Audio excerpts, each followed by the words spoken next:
was a conductive wire, and you were so electric. I had no say when you came so near, and just passed right through me. Hey everyone, welcome to Geekdom is Back. Today I have a brand new guest on. I am talking with Kyle Kilday about his upcoming documentary, The Last Scene. Kyle, how are you doing today? I'm doing great. How are you? Thanks for having me on. Of course, I'm doing pretty well. Getting ready to survive my first winter in Colorado. Oh, yeah? I was just in Denver about a month ago interviewing the starting line. Nice. Yeah. I bet that was fun. Yeah.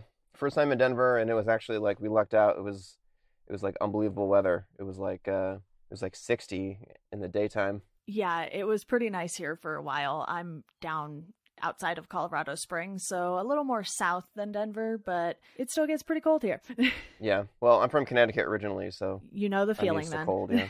Yeah, so why don't we go ahead and dive right in. Can you tell me a little about what The Last Scene is all about? Yeah, sure. So it's about the like late 90s or early 2000s era of like punk. I just considered it punk at the time and kind of now as well, because it wasn't really about genre for me, which is kind of a line that I'm trying to walk with this documentary, because of course like emo is such like a loaded term, you know, but basically in the eyes of like the general public, like this is, you know, would be considered emo now.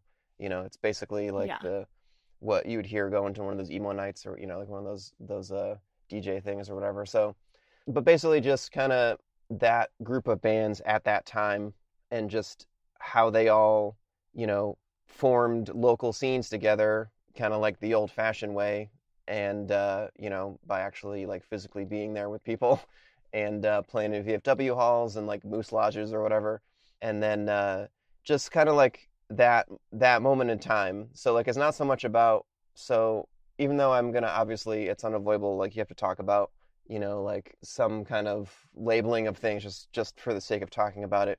It's not really about that. It's like it's just more about that like era of youth culture that seems like it's kind of past now, where like kids would just start band, like, you know, like if you live in a town, you know, odds are like you had like several friends who were like in a band and they would play shows and stuff, which seems different now. And so, you know, kind of like looking back on that and kind of like the transition between kind of like the analog past, if you will, and like the digital, you know, and then like the digital transition around the turn of the millennium, kind of started with like mp3.com and things like that, and then obviously became, you know, what it is now. Like everything's online. Nobody buys like a physical record anymore, you know, unless it's for like a novelty.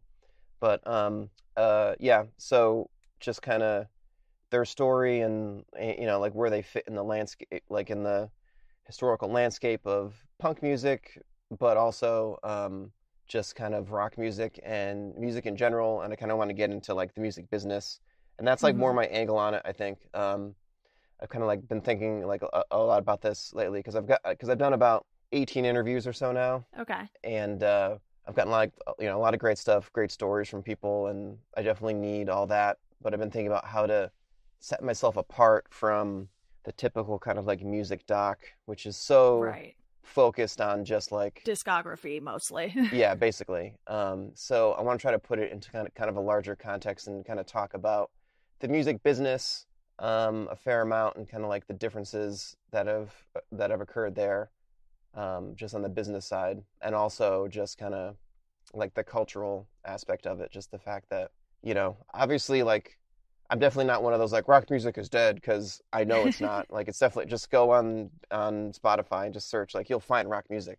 But there's something about like the cultural power of rock music, though, is definitely like it's not the dominant, you know, like musical cultural force with young people anymore. And kind of like, you know, like what that means, if it matters, you know, if it could be again, you know, stuff like that. So, and then, you know, I mean, also just kind of like an ode to like the garage band, basically, because I was always like a musical kid, and I did that whole thing. I had a band in high school, and it was, you know, like it's a lot of fun, and like you learn a lot of other skills from being in a band that you can apply like later in life, whether it's like interpersonal or you know, business skills, or just like traveling. I mean, not that I didn't tour. Let me just be clear. I was I was not in like a touring band or anything like that. But like there's just kind of like value in that face to face, if you will. Right. Kind of like interaction with people, and also just kind of getting out and kind of seeing the country, and anyway. Yeah, I majored in music industry, and while the music industry isn't really what I'm working in at the moment, I'm more so focused on creating podcasts, editing podcasts, and doing that whole freelance thing right now, which, at times is fun, at times not so fun. And obviously with creating a documentary, that's not something you just go out and decide to do one day without having at least some sort of background in film. So Sure. What is your background in film? I went to college for film and TV at Boston University. Okay. And basically, it was like right in the transition. I went into the TV side, which basically just meant that they would teach us like digital, how to use like digital, and like technology, like, and that was right. I mean, it wasn't obviously like, I mean, I'm not that old. I'm only I mean, I'm gonna be 38 in a couple months, but so like it was kind of like at the transition, but when like everything just started to go like this, like everyone just started to edit on Avid or like Final Cut, everything was digital. So basically, film school per se didn't really do anything for me directly, like in terms of my classes, other than I took video production classes, which was obviously helpful. Yeah. And learn how to use early Avid, which was called Avid Express Pro. Now it's called Avid Media Composer. So I took a couple of classes in like video production as part of my major, which were definitely worthwhile because we like shot and edited our own like short movies and and things. But what really helped was I did a program. It was part of the abroad program, which I tell people is like a good joke. Like they had like abroad packet, and like you're flipping through, and it's like Australia, England, and then it's like Los Angeles in the abroad program. It's a whole different world out there. Yeah, and there's all these pictures of like people standing next to like like on Hollywood Boulevard and like looking up like ooh, which it's funny because like it definitely was like a culture shock for sure. But I mean, obviously it's not a foreign country. Yeah. So I did a program here through BU, and that was by far hands down the like best thing that I did in terms of it actually translating into something tangible afterwards, because we basically, the deal was you had to do like an internship, at least one internship, and they structured it so that there were classes just because they had to have classes, but they didn't but they were like always at night. Yeah. And they were like at the play. We stayed in Park La Brea, and they were like at some like conference room in Park La Brea, and then otherwise everyone was just out, working and meeting, making connections, and like learning, because that's the best way to learn something like this, is to actually like go out and like work in it, and then just be kind of like thrown in. So I worked in like a development department for like a cable channel, and then I worked on a set for an independent movie as like a PA, and they were like great experiences. And then through that, I actually made a connection. And then after I graduated, I moved here to LA. I live in LA now, and I started working at a production company, and then the rest is history, I guess. I mean, I started working.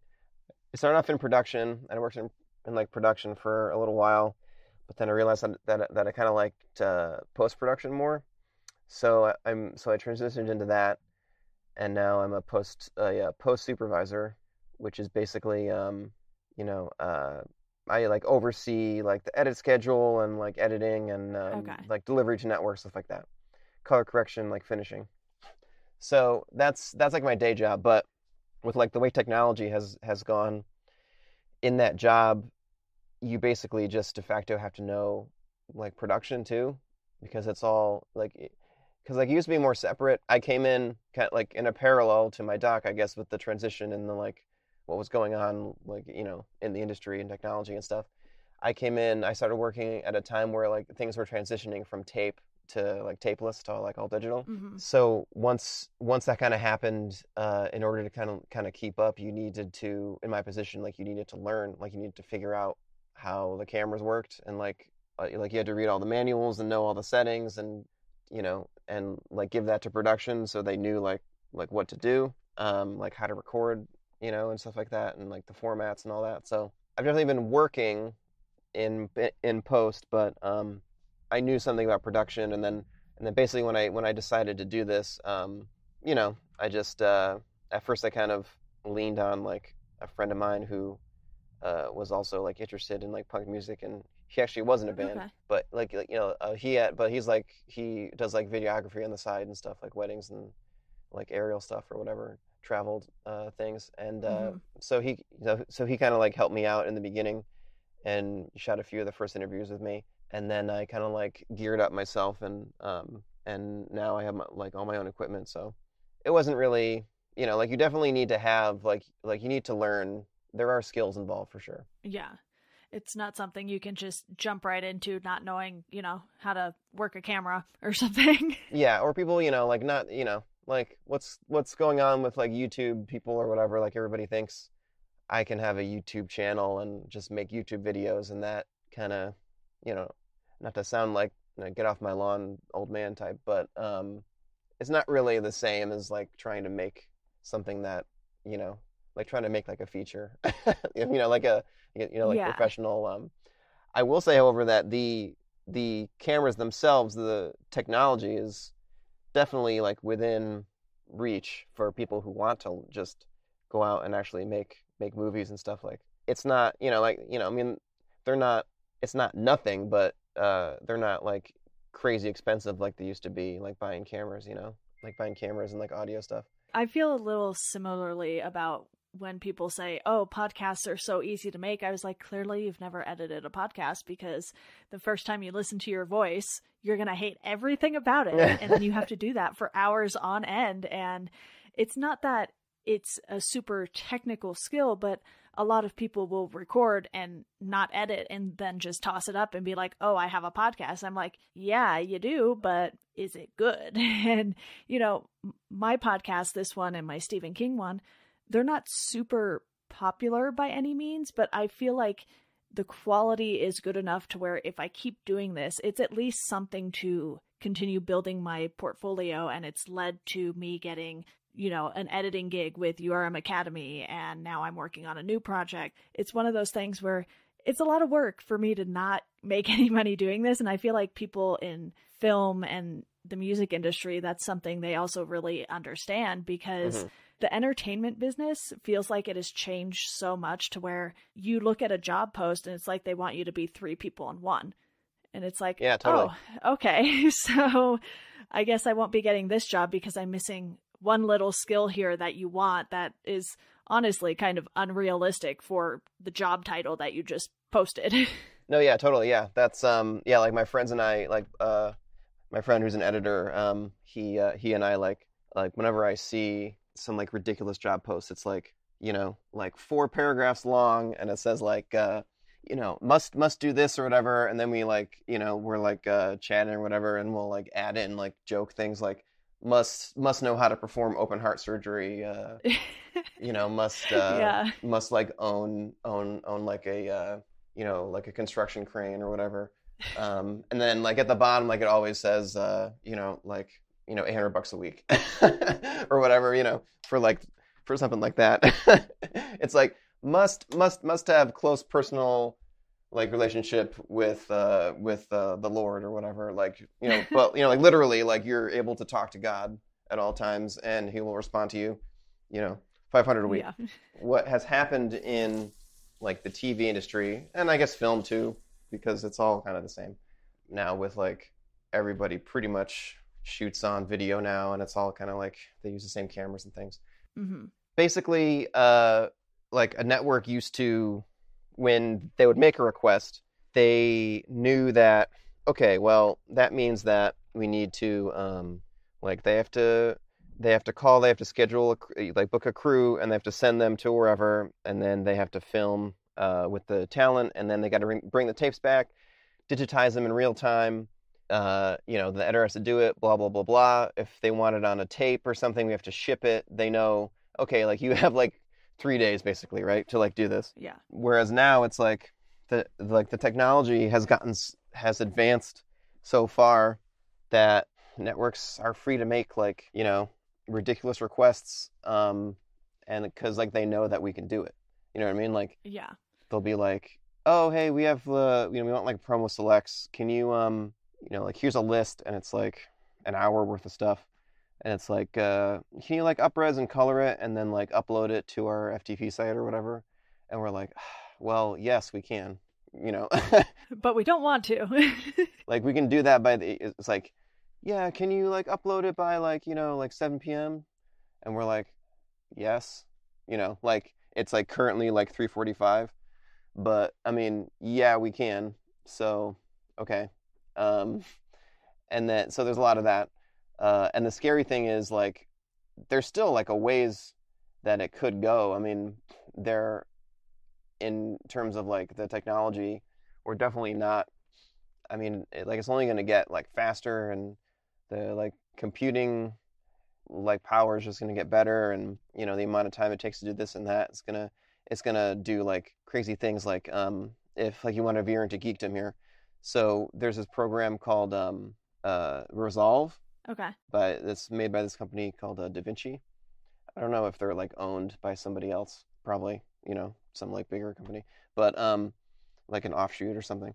But anyway, so like they make this program called Resolve that like everyone wants to do color correction in Resolve to give it like make everything look like a Spielberg movie, right? And it does a really good job, and it's an amazing program. They're like upgrading it continually to the point where like their like goal is to be able to basically work in like full 4K, like completely like the whole time, Mm-hmm. which is like even like 5 years ago was like completely unheard of. So they have this capability. So like what you do is you're working in like another program, you would up-res to like your full, like you're working offline, they call it, which is like low res, so that multiple editors can work on it, like producers, etc., like all at once, without basically breaking your network, right? And then you up-res it, and then you transcode it out to usually like ProRes, Apple ProRes for DaVinci, and then you send them a QuickTime. It's like a flattened like one layer, and then along with it comes like it's called the XML, which basically gives the information where the cuts are, right? Like in the picture.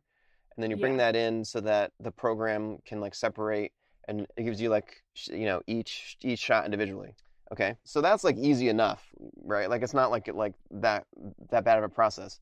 But what it can do now, I've heard, because it's been a minute since I've actually done anything in Resolve, but I've heard that you don't even have to give the information, the metadata, basically like where the cuts are. They like added some feature where like you can literally just upload a video, import a video, and then it will automatically detect where the cuts are, like just from, I don't know if it's like AI or like what it is, I don't know what the feature magic. is that does it, but it basically, and like I've heard it works pretty well. Like, here and there, like if you had something that was like super cutty and stylistic, or did like flash frames like intentionally, it can kind of mess with it. But if I put my documentary in there, where it's not going to be, like a crazy like action sequence or whatever, it would like, it can just cut up, it just cuts up the the video, and then you can start working on it and coloring each shot individually. And then like if like you set the look for an interview once, you can basically, it'll like carry over, it can recognize and replicate it. Yeah, like where it's like used again later, and then so you can color one shot and then basically color like the whole like that shot for the whole episode, like all at once. Sounds like magic to me. Yeah, so it's like it's pretty much wizardry, for sure. Yeah. Anyway, so like when I'm getting my like long detour here, which I have a problem with, so like definitely like feel free to cut me off if I start rambling. But I love detours. It's fine. but like we have so like I was doing an interview with JT Woodruff of Hawthorne Heights. Okay. He said something in his interview that like really like hit home for me, because it's basically like the exact same thing that's happened in like my industry too.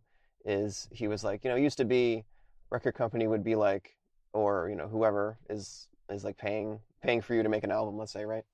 They used to be like, they're like, like let's get so and so, like like how much is that going to take, right? Like like how much will like how much do we have to pay so and so to like produce this album or whatever. Yeah. And then he's like, and now it's like, okay, we have like this amount. Who can we get to work for this?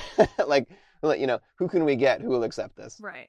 It's like a good like anecdote, but like it's a good like illustration. Like a very like succinct, poignant like illustration of what's like happened in like also in like in the creative world due to technology, I guess. I don't know. It's like it's kind of a mix of like, because just because we have the technology doesn't mean that like you have to pay people less. You know what I mean? Like you don't have to do that. You don't have to try to cut corners everywhere, but it enables you. But like it makes it easier to. I guess it's an excuse kind of to do that.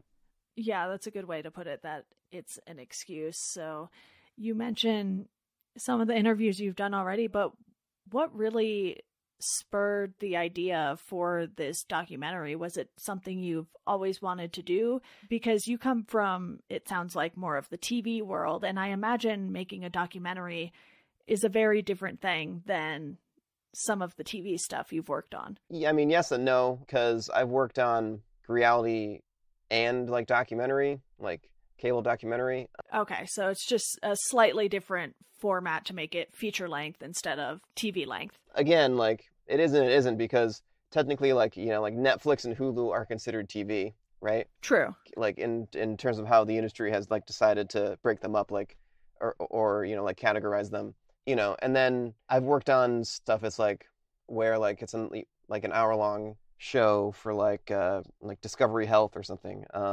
It's like considered like a 1 hour doc, or maybe there's like a 2 hour doc, whatever. So, I mean, it wasn't like completely foreign to me. Okay. So from that end of it, yeah, like I've worked on some shows that could be considered like documentaries. Like I worked on this show called Breaking Point, which was kind of a spin-off of like Intervention. Okay. Which is very much like doc style. Like it's not like it's not like a reality show, right? Like it has like a doc feel and a like format. But what really got me wanting to do it was basically just that I've been working now for like 15 years, pretty soon, like a full 15 years, like actually working like paid job, not like internship. And in those 15 years, I've probably only worked on maybe like, well, all right. I've had plenty of jobs. I've worked for companies. I mean, I'm like freelance, essentially. So I like, I bounce around every, typically like every like eight or 9 months, let's say. Sometimes it'll last a little bit longer if like a show gets picked up, and then, like you can stay on, like if they start shooting again right away. But for the most part, like I'm looking for a job like once a year usually, right? And so I've worked for a lot of companies and like a lot of different shows, different networks, different styles. I've done like housewives shows. I've done that like intervention type thing. Mm-hmm. But I've never done anything. But like pretty much, I have never worked on anything that like I actually personally had it like felt any sort of connection to, right? Which I never used to care about. And I think that there's definitely there's definitely this whole thing like, there's like messaging out there for young people to like quote unquote follow their dreams and all that stuff, and like only do what you love, like what makes you excited and stuff. And it's like, to a certain extent, I think that's all like, very like harmful, like very harmful for people, because if everybody, you know, if everybody focused on that kind of thing, and like there were no one would work basically, because like Yeah. No one would be working retail. nobody You know? wants to go to a job every day and like sit there for 8 hours or whatever. But we have to, because that's kind of like our society. So kind of the same kind of went for me. It's like I didn't really care. I didn't care what it was I worked on. It could be like Dog Whisperer. Well, I take that back immediately, because Dog Whisperer, I would have loved to work on that show compared to some of the shows that I've worked on.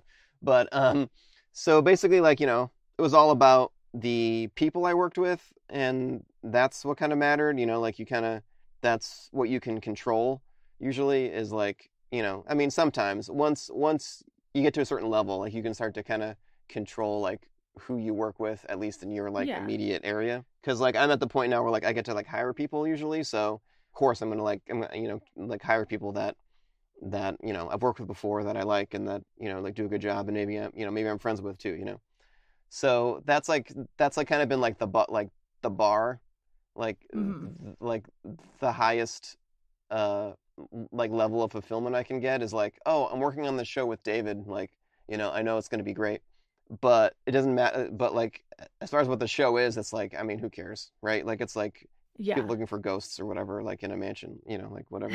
Sometimes you just have to be able to do something that is more of a passion project, right? Just to sort of fulfill that need to enjoy what you're working on. And that doesn't mean that it isn't going to be difficult or, stressful at times, because I've certainly had moments where, doing my podcast for fun, someone all of a sudden is like, oh, I can't record now. And it's not necessarily as much of an issue with this podcast, but for my Stephen King one, I have everything all planned out chronologically. I have post dates set for the next 2 years.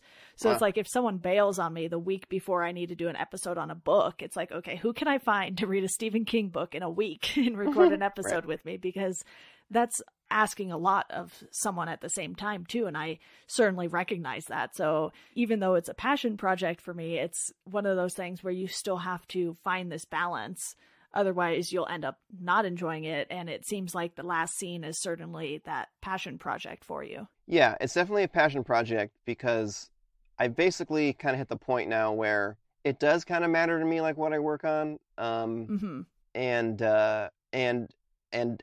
also I'm at the point in my like career trajectory, I guess, path, where it's like it's gonna start to like, it's starting to get harder to see where I like how I move up anywhere, because like a lot of companies, because I'm basically like at the point where I'm looking at becoming like a director of like a department or something like that would be like my next step. And frankly, just the number of companies where that position even exists is like pretty small, relatively. For like all intents and purposes, I've basically like, like topped out, like in my career, like in my like day job. And I'm going to be doing like, and this is the job that I'll be doing until I no longer have to. So basically, like it started me thinking like, well, I got to figure out what I can do that I would actually like want to do in like 10 years from now, because I look like 10 years from now and I'm like, do I want to be dealing with the same like not like nonsense that I deal with now? And it's like, no. I mean, I can't imagine. I mean, like I work in post, so I have a lot of friends who are editors, and I just can't imagine like dealing with what they deal with on like some of these shows at like 50 years old. Like I have no idea how you would like how you put up with that. I mean, I guess you just have to.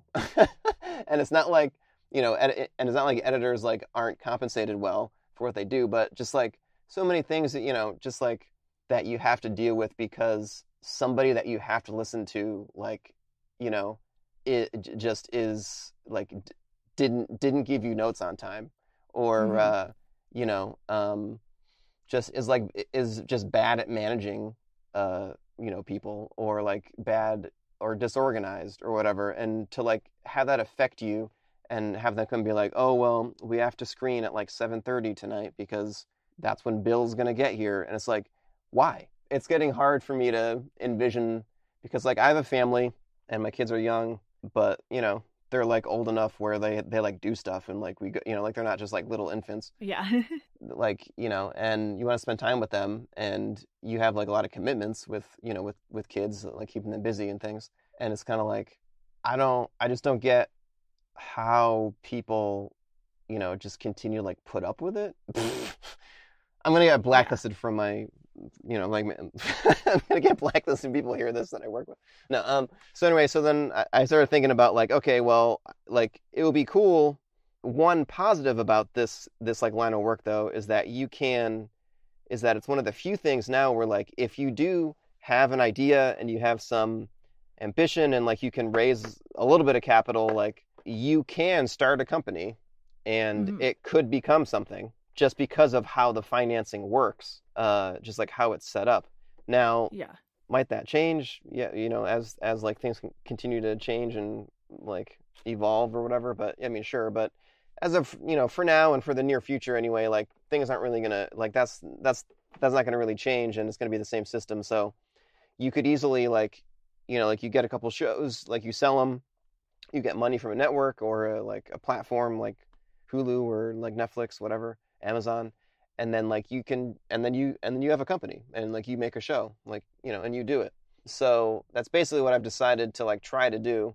And this project is the last scene is basically like my first thing that I'm going to produce, and kind of use it. I mean, the odds of me making like actually making money off this are like pretty slim, I think, but like that's okay because it's going to be a movie that I want to make about something that I am interested in.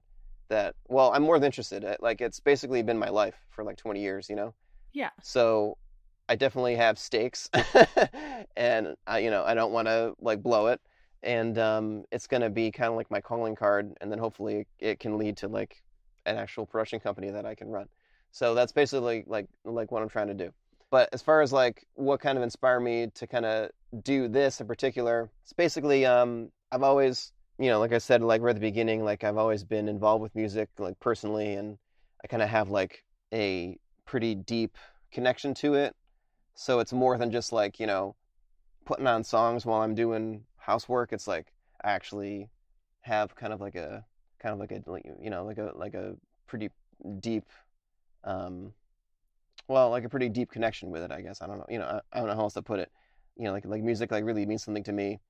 And and this like there was something like I recognized that there was something like this.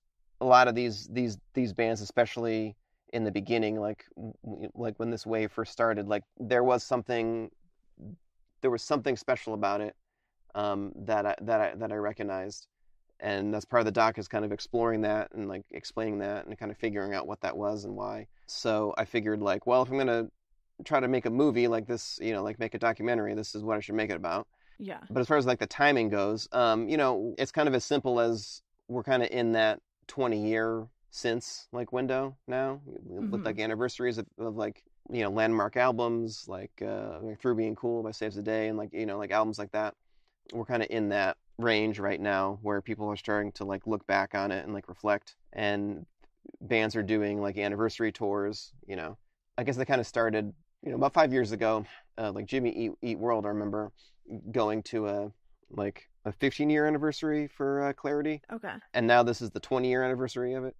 And then I remember like, oh, this is cool. And then it kind of started with like a bunch of those bands just started doing like tours where they, played an album, like, like the whole album or whatever, like anniversary.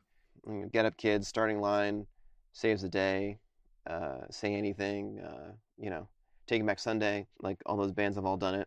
So that kind of got me thinking like, okay, well, now's a good time.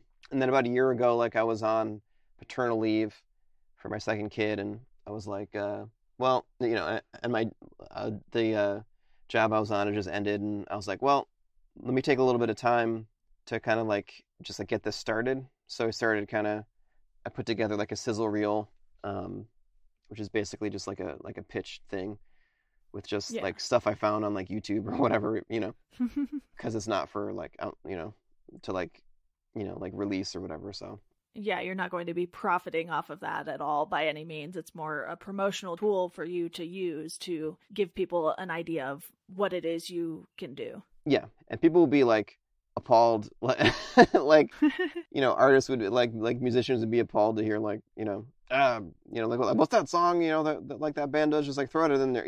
Like development people who are just trying to sell stuff to networks or whatever, like it's like chocked full of stuff that you could never like afford to clear or whatever. Yeah. But they just like rip it off YouTube and like put it in there. So yeah, so that's kind of how the seed was planted, and then at first I tried to go about it like as if I were like a producer or like a director, trying to basically like pitch a concept to a network or whatever, and kind of like go about it that way. Have like development meetings or whatever, and like like talking to like producers I knew and stuff like that to see if they were interested or whatever. And then it basically that kind of went on for like 6 months or something, and then I was like, you know what? I mean, I could just like do a Kickstarter, try to raise some money, and then just start doing it, and I don't and not have to worry about like what anyone else thinks or like what anyone else or you get to keep that control over it. Yeah, and not that I'm like a control freak, but and it's not that like I'm against collaboration by any means. In fact, like whenever I've like tried to, I've like everyone in this town, I've like done some writing or whatever, like scripts and things, and I always work better with like a partner or something. Like there's something about me where I like do work better, but in this case I was like, well, I kind of know what I want to do and who I want to go talk to, so let me just start doing it. So I just started doing it, and then once I got some interviews, I did the Kickstarter, and now I'm using up that money. It's like taking me as far as I can get with like production, and then I'll start putting it together, because once I get to post, I need like less outside help, in some ways, even though it would be nice to have like a couple people to help me like watch footage and make notes and stuff and string outs, because there's like a lot of it. There's like a lot of footage already, but and then just to helping to source archival and all that, like it's a big undertaking. But once I get past production, though, I'm gonna try not to be one of those docs that it takes like 5 years to for someone to see it. But like once I get past production, though, where like I need to just have time to go and like actually like be ready to go somewhere, like if someone's ready to, willing to talk to me like at that moment or whatever, when it's just in post and it's just here, like I have like an editing like set up in my house, like I can just work on that, like in my free time, and then just put it together. So here we are. So obviously just starting something is a really good way to go about learning as you go too. Mm-hmm. I was asked back in 2015 to start a podcast for Modern Vinyl, and I had no idea what I was doing, really. I had been on one episode of the Modern Vinyl podcast, I think, and then Chris emailed me asking if I would like to start a podcast for the site, and I just said yes, because I was listening to so many podcasts at that time, and I was working some like boring data entry job that I didn't really care for, and maybe leaving that job back in 2015 wasn't my brightest idea, because here it is the end of 2019 when we're talking now, and I'm still sort of trying to figure out what I'm doing next. I'm doing, some freelance work here and there for podcasts, but it's by no means a full-time thing for me. And for you, it seems like even though this documentary might not be the thing that makes you big by any means, it'll mm-hmm. help you get to where you want to go with these passion projects of yours, and hopefully turn them into something that will make you money in the long run. Yeah, totally. And this is kind of like a theme, in the doc so far, like the people's stories, because yeah, I can imagine. There's a lot of like entrepreneurship, that was like involved in this, because, the bands that I'm talking to, or not just the bands, but like the people who just, did something, like Amy Fleischer Madden I talked to, who she was a group in Florida, and kind of like at like 15 years old or whatever, she was like helping basically run like the like underground punk venue like in Miami, with like some lady like booking shows, like booking the bands and stuff. And then she just started a record label at 16, because she just wanted to. She wanted to put out, like, she knew these bands. she's like, I like people like have to hear this. Like, let's just make a record, you know? So there's like, yeah, there's kind of that like can-do spirit and like sense of agency that all these kids had, that they just wanted to do something, you know? And like, you can't do it unless you do it, right? Yeah, and having that urgency too to just make it work, I think helps with a lot of people, because, you know, obviously a lot of people will try to make it in the entertainment industry, and more often than not, someone won't. But if you're someone who keeps at it and just claws away a little day by day, or even year by year in some cases, you'll get to where you're going. You've seen a lot of people who have, you know, been journalists, and they've been covering movies and TV, and then they make their way into creating TV or movies. And it's just one of those things where you have to just keep going. Otherwise, you're just never going to get to where you want to go. And, you know, with this documentary, I'm not surprised that a lot of the people you have talked to have had that kind of personality where they just keep at it. And how did you end up deciding who you were going to speak to for this documentary? Did that factor into it, or was that something you just noticed as a pattern as you went along? So like, when I started to think about who I wanted to interview, the first place I started was, well, who are the bands that I liked the most, right? Mm-hmm. And who did I go and see all the time? You know, like when I was going to shows, like back in back in that era. And so I kind of like made a list of like my favorite bands, and who I thought were like, who was like noteworthy, and, you know, but at the same time, I was like, okay, well, who like wasn't that noteworthy, who was like really good, and, you know, like I would just like to feature, right? I'd like to like talk to them. And then I just started like reaching out to people, basically, on like social media, or if they had, you know, or if I could find like a personal connection some way. And then I just started reaching out to people. And then, you know, as the people started to like respond, I kind of realized a lot of the themes or whatever, or the topics, like it was a community, like everyone knew each other, like blah, blah. It was confirmed that, like, you know, I was right, that they do all know each other, and like they talk and they hang out. A lot of them are still, you know, performing, like New Found Glory, and like Dashboard's doing a 20-year reunion, Saves the Day still going. Taking Back Sunday has never stopped.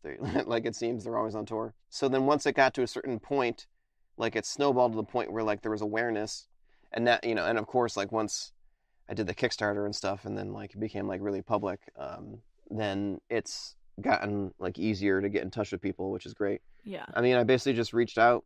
The first person I reached out to was probably this guy named Gary Hedrick, who's in this band, who was like a Boston band at the time called Kicked in the Head. Okay. That like my friend and I used to love, that we used to go see all the time. And I just like saw him on Facebook, and I just like sent him a message, and like he responded. And then it was like, okay, cool. So like, you know, you should like, you know, like talk to so and so or whatever. And then I just started just contacting people, and then through like that network or whatever, it just started to kind of like build. And then when I decided to that I was going to do the Kickstarter, like go that route, a friend of mine who's a producer, like TV producer, told me, oh, like I know this guy, his name's Steve. He's in this band called Punchline, who was like active at the time. Yeah. They're still going strong.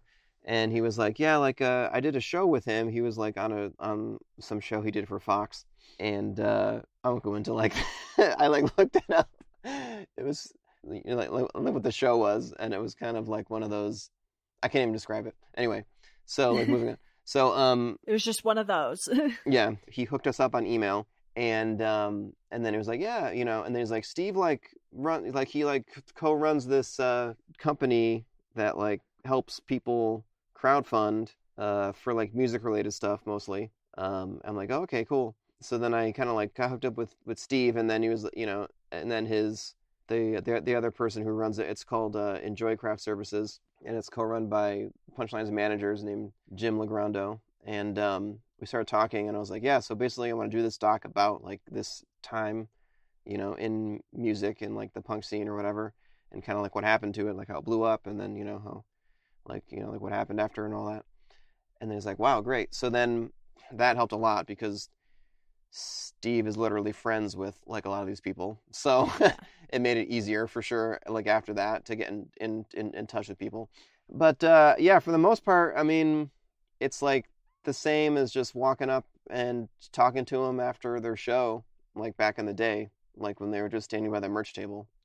Like that's what they're still doing, I went to the Saves the Day, did like a few 20-year anniversary shows for Through Being Cool, and they did one in LA here, and Vinny Caruana from Movie Life and I'm the Avalanche opened for them, did like a solo acoustic set, and I like interviewed him too.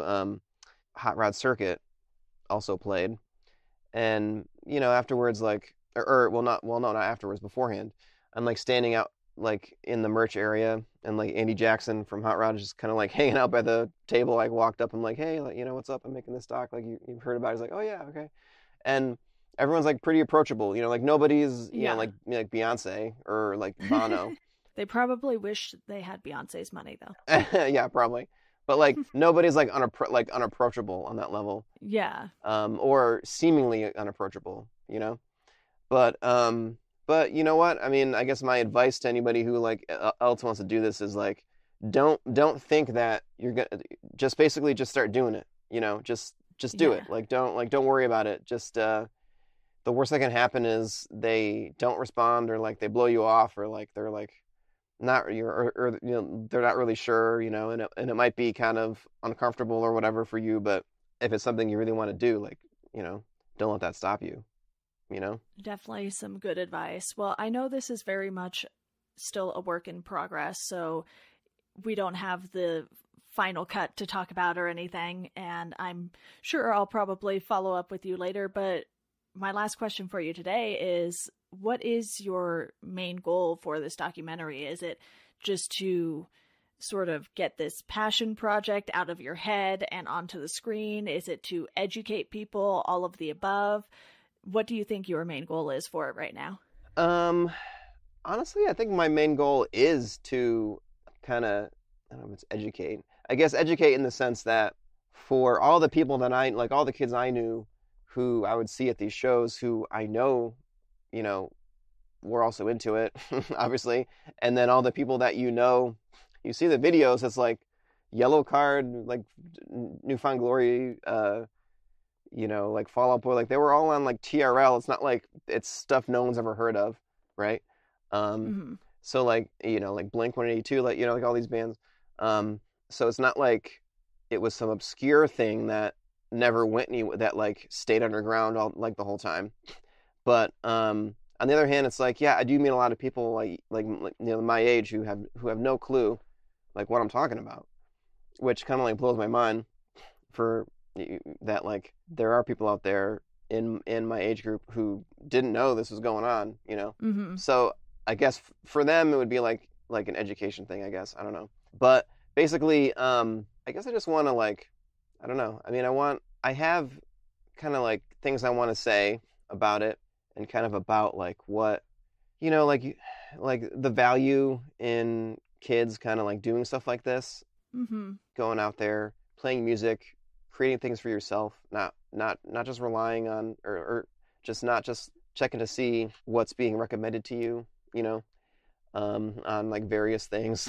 Yeah. And also just kind of that the barrier to entry to doing something like this, and not and I mean like if like you want to play music or like try to write a song or whatever, is like zero, right? Like you don't have like you can just, it's not something that you need to really have anything, in your hands or like in your possession, to do. Like you can just do it. Like if it's how you want to express yourself, I wanted to just kind of get across that like it's an important tool for kids to express themselves, young people. Yeah. And that it can really help you. You know what I mean? Like there's like a lot of disillusionment out there right now, and like I feel like it's like a good coping mechanism.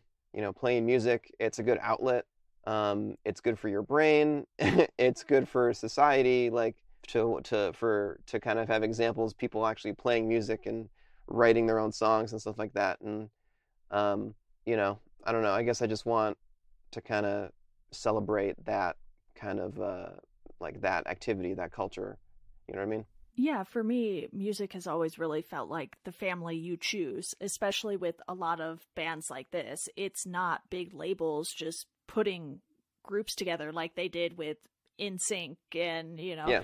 New Kids on the Block or whoever, they were groomed for that. But with this music scene, it's much more about who you choose to share these things with, these moments in your life. And I think a lot of these bands will have plenty of stories to tell about those things, and it won't feel like that sort of discography documentary that we mentioned early on. Right. And I think that's something that the music scene needs more of, honestly. Yeah, for sure. Just like as kind of like maybe like an analogy that, or like an example that will maybe help clarify like what I'm saying, because I know I didn't really say that very well, but like something that always like gets me, something that really like one of my peeves is whenever I see like a reboot of something, right? And there are many of those these days. Now with like with movies, I guess it's one thing, but in terms of like culture, like like rebooting culture. For example, like why does like Ninja Turtles have to be remade a few times, right?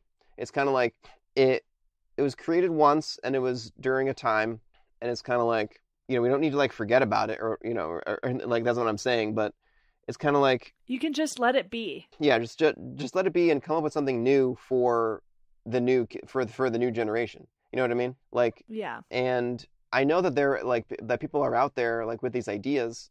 I think that they could do that, but the powers that be like choose not to. And I don't know. Like I feel like it's important for each new generation to kind of like have its own thing. Because I like in terms of music, like specifically, I was like lucky. My parents were like very into music, and my dad had this like great like record like classic rock record collection. So I grew up like listening to like like Zeppelin and the Who and like bands like that, Van Halen, and that's great. But I went out and I like when I got to be a certain age, I was like, well, I want my own thing.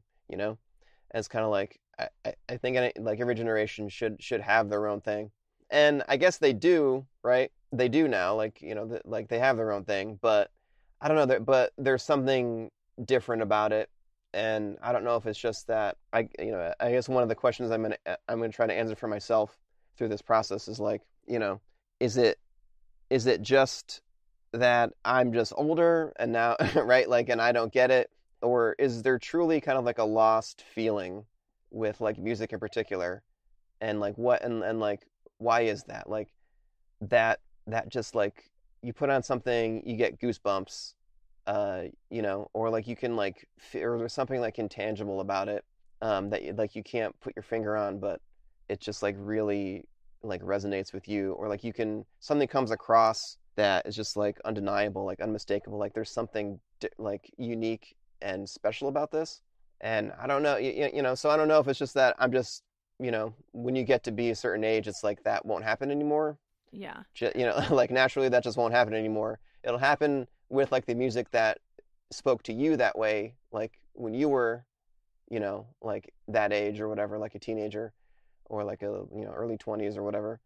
But I don't know, like I can't help but think that there's something different in the way that like the business, that things work behind the scenes that like have contributed to it as well, that I'm like hoping to like uncover. You know what I mean? Yeah. Whether it's like the production is like too glossy, right? Like they can make things like too perfect or whatever, on recordings, or there's like maybe like there's like a couple extra voices in the room now that kind of like maybe like change a couple things that the artist wants to do, but they change them, and then it like kind of saps whatever that is. You know what I mean? So yeah, I don't know. I'll find out, I guess. Maybe I won't. I don't know. Well, Kyle, thank you so much for coming on to discuss the process for, taking this from idea to starting to bring it to life. And hopefully, once the final product is out, we can come back, maybe do a part 2 or something and discuss how things turned out from here forward. Sure. And I quickly want to let you all know that you can support the podcast on Patreon. You can follow us at Geekdom Pod, on Twitter at Welcome to Geekdom, on Instagram and Facebook. Kyle, where can the listeners find more info on the documentary and find you on socials? We have a website that I haven't updated for a couple months. thelastSceneDoc.com, all one word. And then we have an Instagram page, profile, whatever, at thelastSceneDoc, kind of where I post, like, whenever I do a new interview, I'll like do a post about it or whatever. You can kind of keep tabs on who I'm talking to and kind of maybe just get some tidbits of what's the happenings. Get some behind the scenes looks there. Yeah, we're going to be doing some travel starting in January. We're going to Nashville and New York, New Jersey, Boston. We'll also be making a trip to Chicago at some point. I got to kind of figure that out. And maybe a couple other places depending on schedules and people agreeing to do it. So good times. Yeah, because I mean it's been a great experience so far for sure. Hardest part, honestly, so far for me has been the social media. I'm just like not a social media person, and there was like, especially during the Kickstarter, like when we were trying to like promote it, right? Which I 100% understand, right? And I get it like 100%. And I used to scoff when I saw like job listings like social media, as the manager, right? And I'd be like, please, that's not a job. It's a job. It is. It's 100% a job. There are techniques. There's like, things to do like with like schedules and all that stuff. Like, hats off to those people who know how to do it and like do it well and have tons of followers or whatever. So that's been the hardest part by far. Making the movie part's been easy. Sometimes social media is harder than people think. Totally understandable. To use it like as a marketing thing, like for sure, I mean, it's very intense, and I definitely didn't put in as much as I could have to that. Like, I kind of have, it's too bad. I feel like the Kickstarter probably could have done a little bit better if I had been better at that, but oh well, here we are. I mean, I'm still making it. It's fine. It doesn't that doesn't change that. Yeah. So basically, yeah, like I'm gonna make. Basically, I promised my backers that I would make them. I'd make them something. So I'm gonna do like at minimum that, like, I'm gonna make a movie for the people who want to see it. Because I know they literally they want to see it because they gave me money. So so you will see it. You will see something, and then like we'll go from there. I would love to do like I'd love to make like a 3-part thing, like really get into it, do like a 3-part. Basically miniseries, like each stage, like the beginnings, go like chronologically. I'd love to do it like I'd love to shoot 200 interviews or whatever and make do all sorts of stuff and like license everything. But we'll see that whole end of it. We'll see what we can do. But it's a lot of work. and I'm gonna try to not have it take years, because I know that everyone I know who has made a documentary or like try to or is in process, they're like, yeah, I started like 2 years ago. I was like, okay. So I'm gonna try I'm gonna fall victim to that and really like get it out there. Yeah, well, hopefully you are able to accomplish it on the timeline you would like to. And Kyle, thank you again. Thank you for having me. Of course. And to our listeners, as always, thank you all for listening, and we hope you enjoy the rest of your day.